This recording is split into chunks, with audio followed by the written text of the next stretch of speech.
Hello students, I will be delivering lectures on class 12 physics.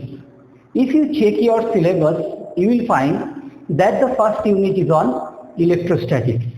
So we will begin our discussion on unit 1, that is electrostatics. Today we will discuss electric charges. After this lecture, you will be able to explain frictional electricity, classification of substances on the basis of electrical resistivity, conservation and quantization of electric charges. So, first we consider frictional electricity.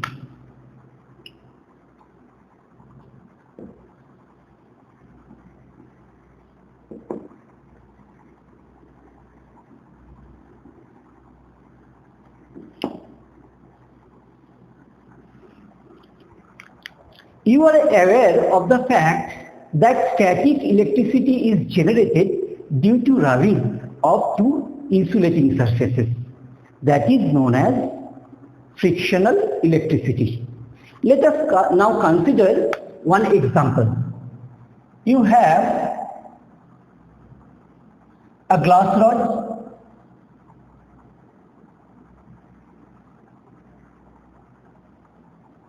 and you have a silk cloth.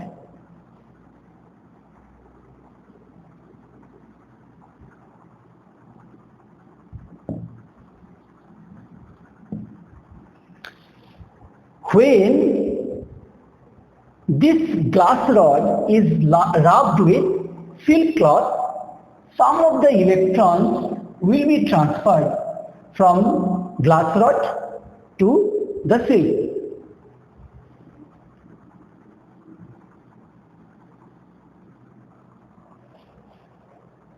So as a result, there will be loss of electrons in the glass rod and it becomes positively charged.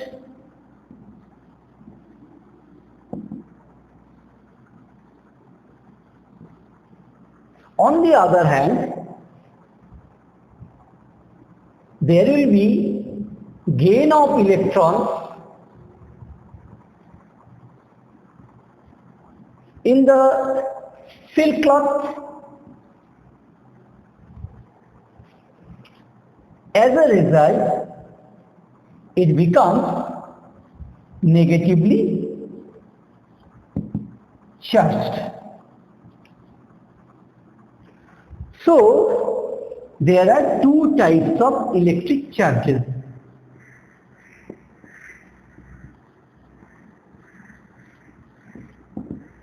One is positive charge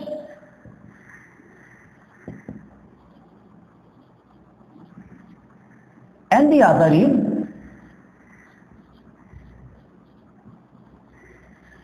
negative charge. We also know that like charges repel and unlike charges attract each other. The concept of frictional electricity can easily be understood from electron theory of electrification. So let us now consider that particular concept.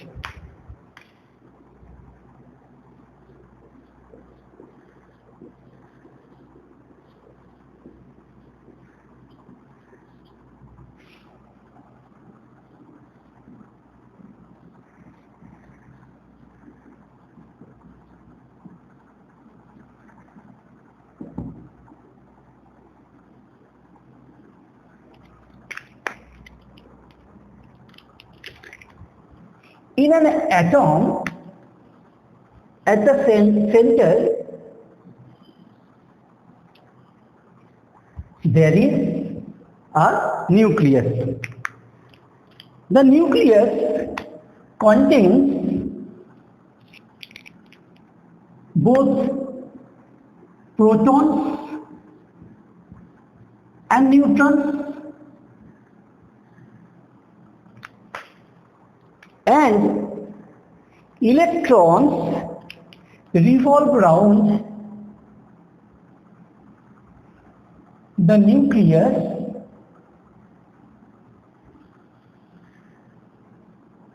in various stationary orbits.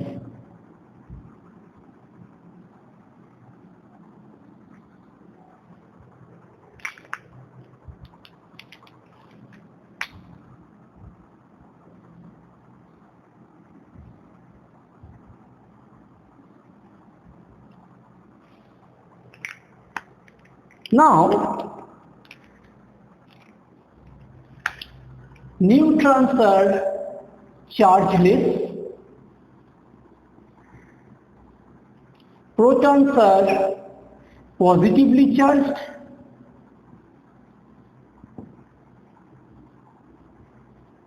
and electrons are negatively charged.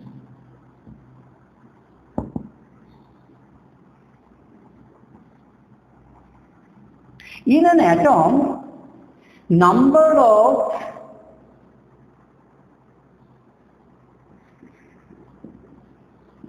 electrons is equal to number of protons.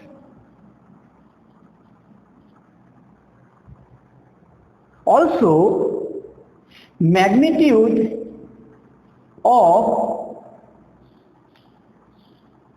the charge of an electron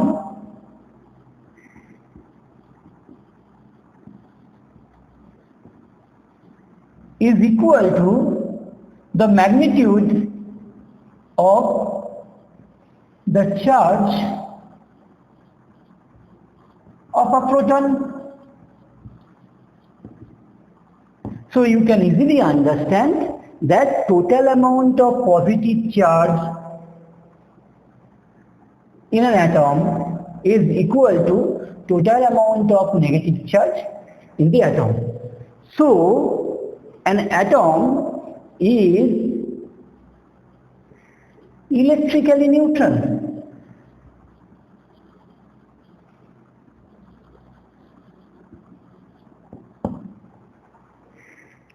If one or more electrons are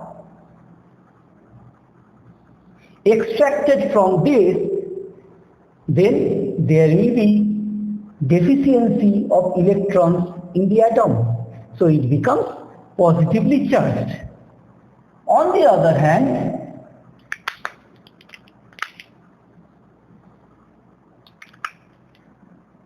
if you have one or more electrons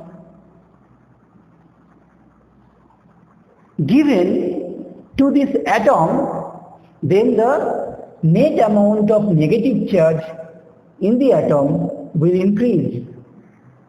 As a result, this atom becomes negatively charged. So when two insulating bodies are rubbed together, some of the electrons are transferred from one body to the other body. So they become charged bodies. Another important thing is ions.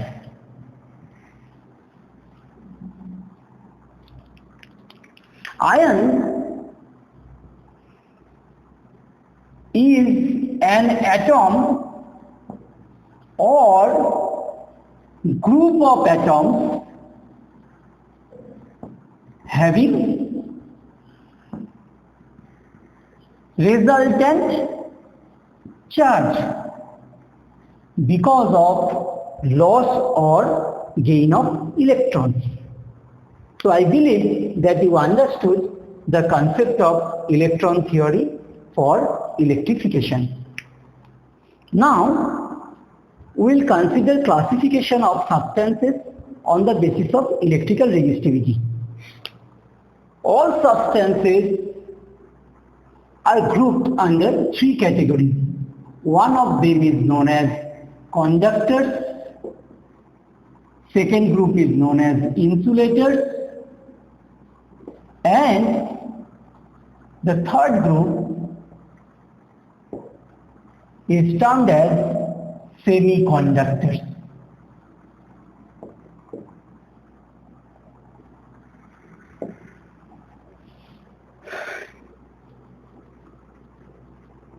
So there are some substances through which electric charges can flow very easily. These are known as conductors.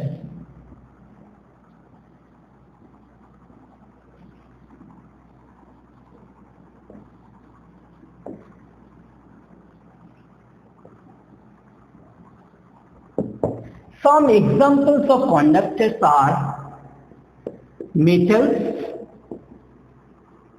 human body, mercury,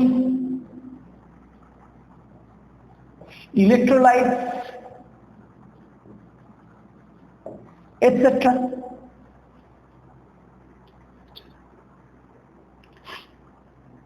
Now we consider the case of metals.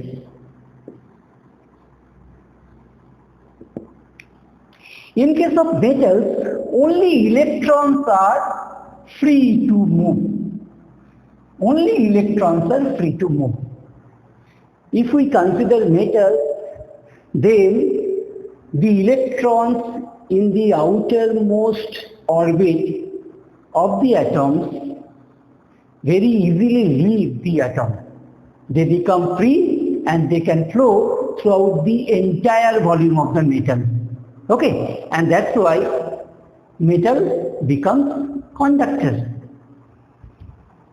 If we consider electrolyte,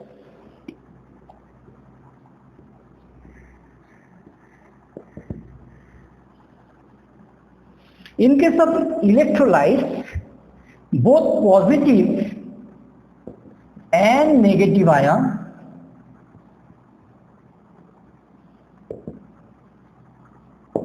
carry charges. Next we consider insulators.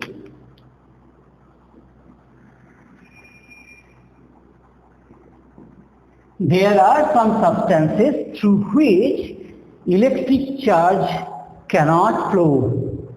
These are known as insulators.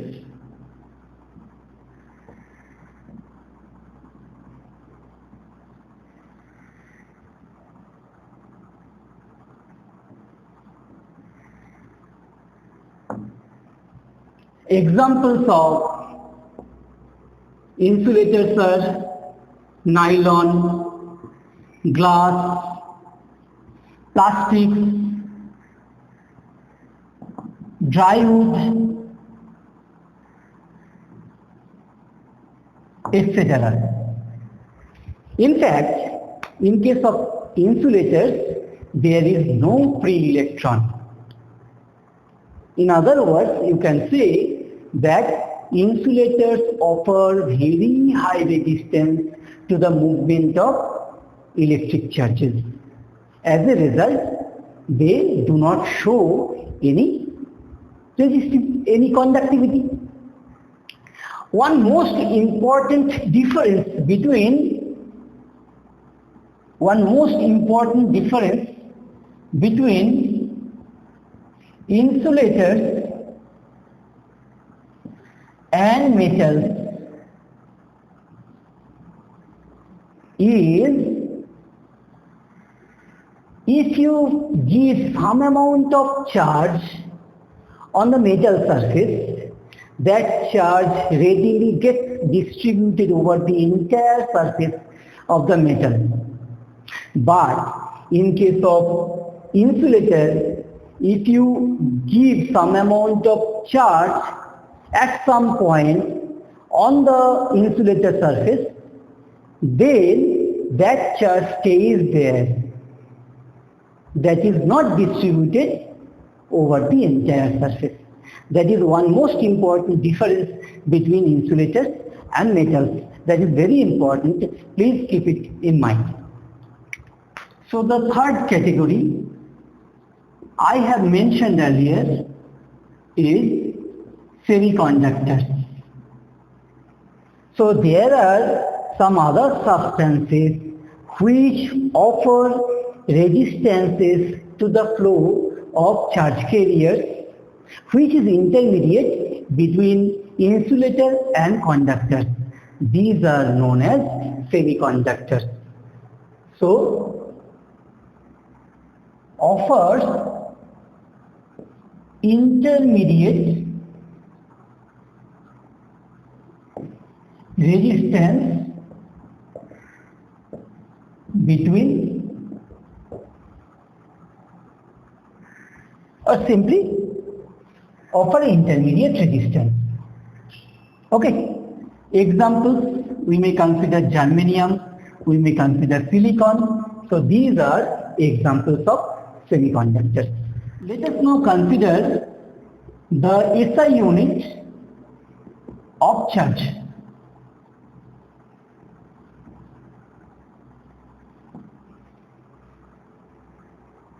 The SI unit of charge is coulomb.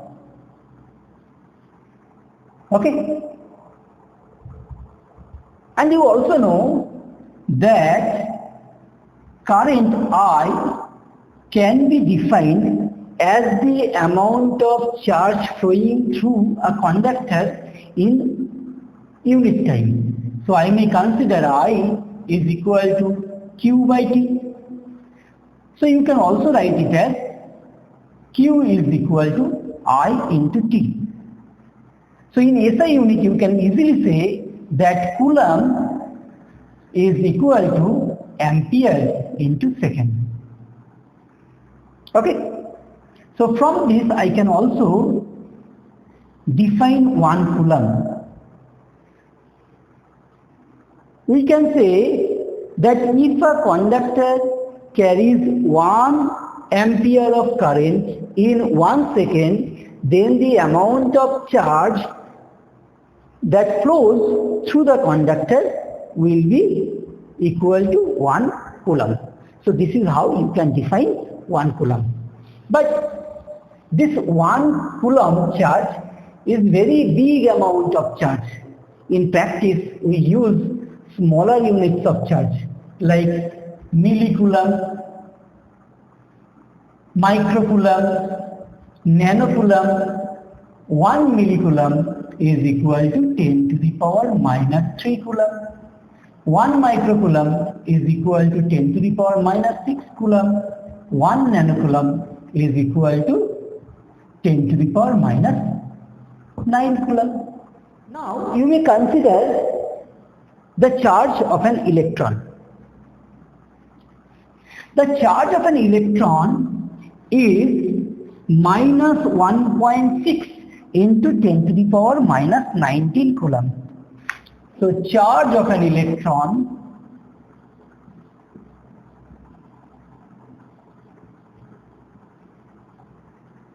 is minus 1.6 into 10 to the power minus 19 coulomb. So the charge of an electron is minus 1.6 into 10 to the power minus 19 coulomb. Let us now deal with its magnitude only. We can say that 1.6 into 10 to the power minus 19 coulomb amount of charge is carried by 1 electron. So you can easily calculate the amount of 1 coulomb charge carried by how many electrons? That is equal to 1 by 1.6 into 10 to the power minus 19 electrons. Is that okay? So you can easily say this is equivalent to 6 into 10 to the power 18 electrons. So now you can understand that approximately 6 into 10 to the power 18 electrons carry 1 coulomb charge. Let us now consider some basic properties of electric charges.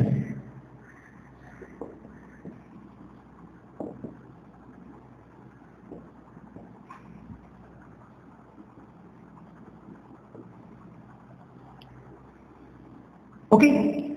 Number one, we consider additivity of charges. We consider additivity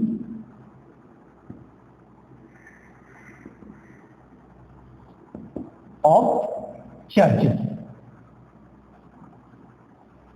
What is this?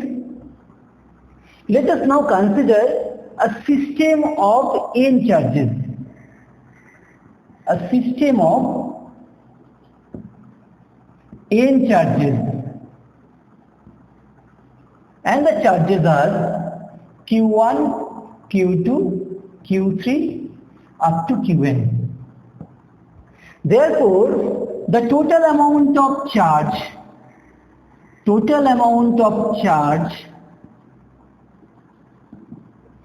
in the system must be equal to Q1 plus Q2 plus Q3 plus up to Qn. This is additivity property of electric charges. I may consider one example. Say I have 5 charges, like Q1 is equal to a system having 5 charges. Q1 is equal to say 5 coulomb, Q2 is equal to say 2 coulomb, Q3 is equal to say minus 3 coulomb, Q4 is equal to say 1 coulomb, and Q5 is equal to say 6 coulomb.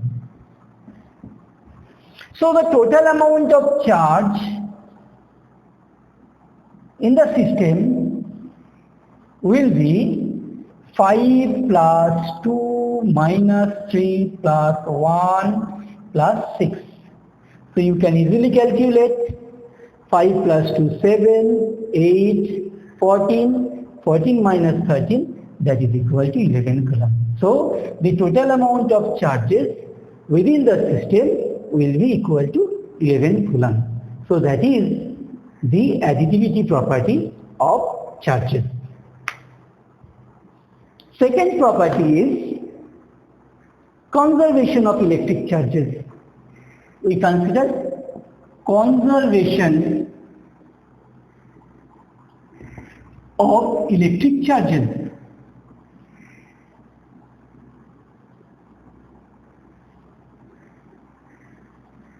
It means that the total charge of an isolated system remains constant. So total charge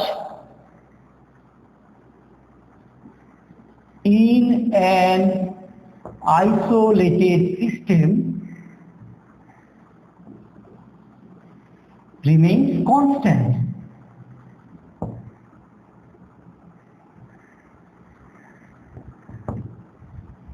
Okay, charge can neither be created nor destroyed. Charges can be transferred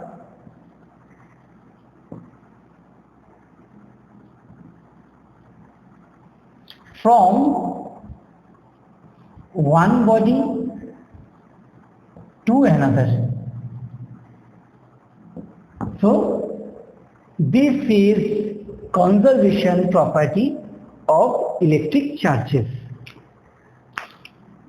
Third property is quantization of electric charges.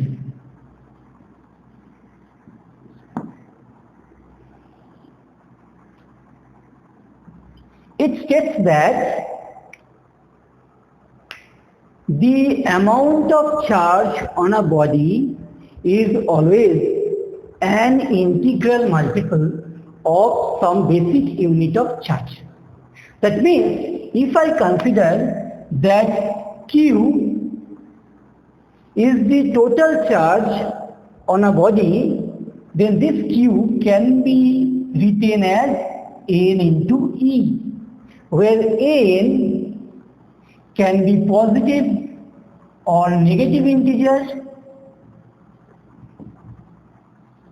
And this E is actually the basic unit of charge. And this basic unit of charge is nothing but magnitude of the charge of an electron, which is nothing but 1.6 into 10 to the power minus 19 coulomb. So if we consider charge of an electron,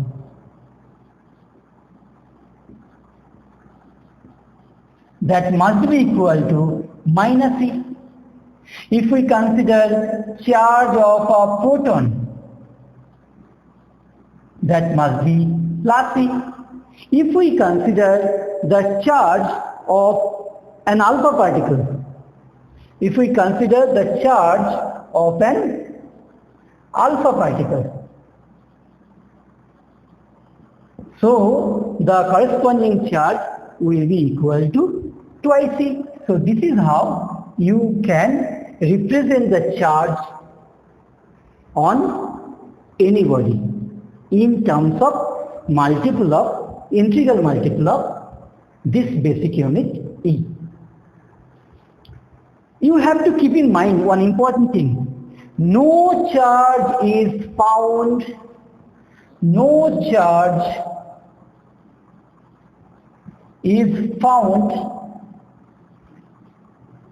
in free space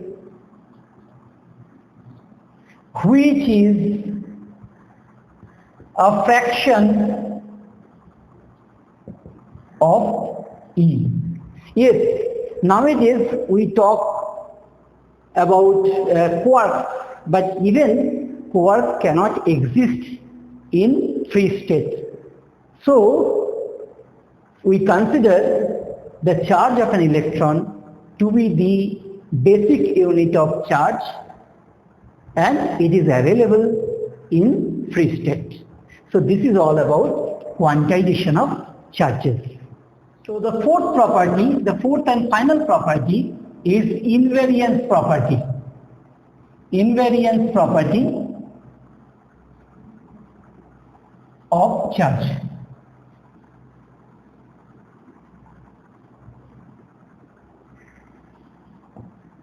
It states that the charge on a body does not depend